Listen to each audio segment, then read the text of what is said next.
21 नेताओं की चिट्ठी ने मचाया बवाल। क्यों कांग्रेस में आया अंदरूनी तूफान? कैसे कांग्रेस नेतृत्व तक पहुंची ये चिट्ठी? कैसे तैयार हुई चिट्ठी की रूपरेखा?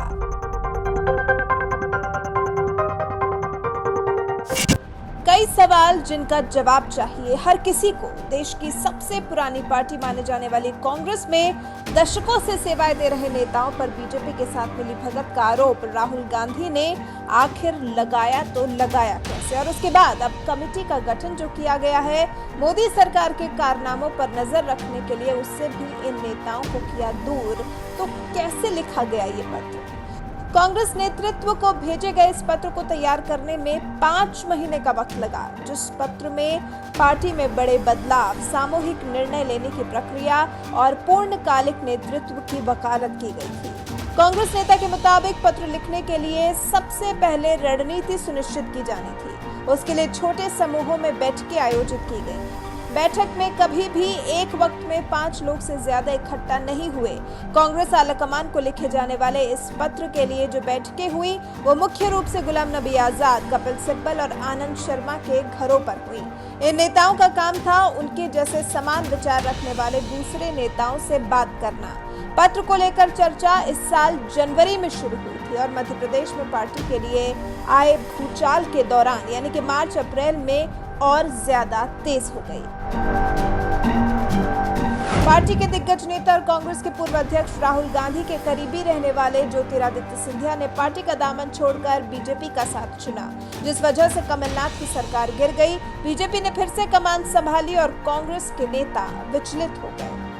पार्टी के हालात को लेकर चिंतित समूह या फिर कहें असंतुष्ट समूह सोनिया गांधी के साथ आमने सामने से बार बार मीटिंग करने का समय मांगता रहा, लेकिन जब कांग्रेस के अंतरिम अध्यक्ष सोनिया गांधी ने अपॉइंटमेंट नहीं दिया, मजबूरन चिट्ठी योजना को आगे बढ़ाना पड़ा। गोपनीयता का ध्यान रखते हुए किसी को भी पत्र की कॉपी नहीं दी गई। हालांकि चिट्ठी का ड्राफ्ट पढ़ाया सबको गया। इस तरह से ये पत्र लिखने वाले नेताओं का समूह 5 महीने तक रडार से बचता रहा। जून जुलाई में जब असंतुष्ट नेताओं की संख्या 20 से ज्यादा हो गई तब हम और लोगों को जोड़ सकते थे, लेकिन छोटे समूह के रूप में रहने का फैसला लिया गया, जिससे कि ये पत्र वाली योजना लीक न हो जाए। जिसके बाद चिट्ठी भेजे जाने की समय सीमा 10 अगस्त तय की गई, लेकिन उस दिन अंतरिम अध्यक्ष के रूप में सोनिया गांधी का 1 साल का कार्यकाल पूरा हो रहा था और फिर पार्टी के प्रमुख सोनिया गांधी को भी नियमित चेकअप के लिए जुलाई के आखिरी दिनों में अस्पताल में भर्ती होना पड़ा था।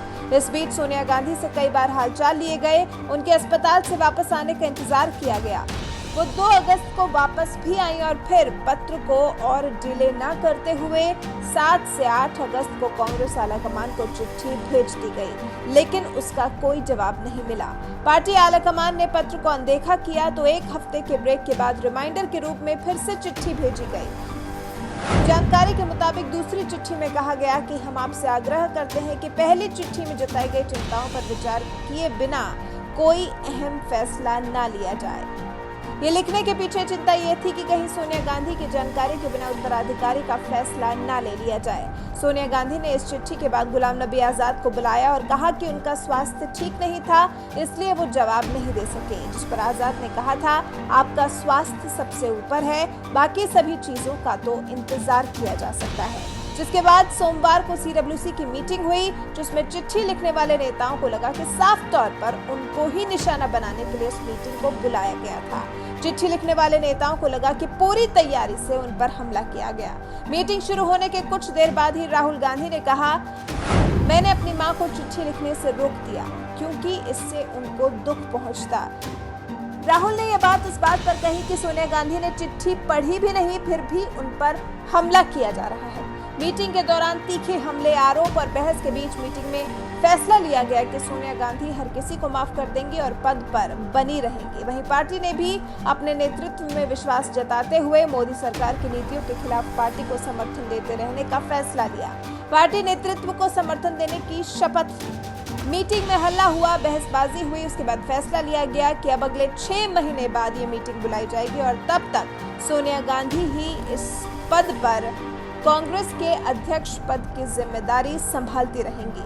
असंतुष्ट नेताओं को कहीं न कहीं लग रहा है कि मीटिंग भले ही अब 6 महीने बाद होगी, लेकिन कम से कम उस वक्त तक पार्टी नेतृत्व कोई फैसला तो ले लेगा। लेकिन बात असल में ये है कि 23 नेताओं के इस चिट्ठी कांड के बाद पार्टी ने उन्हें नजरअंदाज करना शुरू कर दिया है। तभी तो मोदी सरकार की नीतियों के खिलाफ बनाई गई 5 सदस्यीय कमेटी में पत्र लिखने वाले 23 नेताओं में से किसी को भी जगह नहीं मिली है।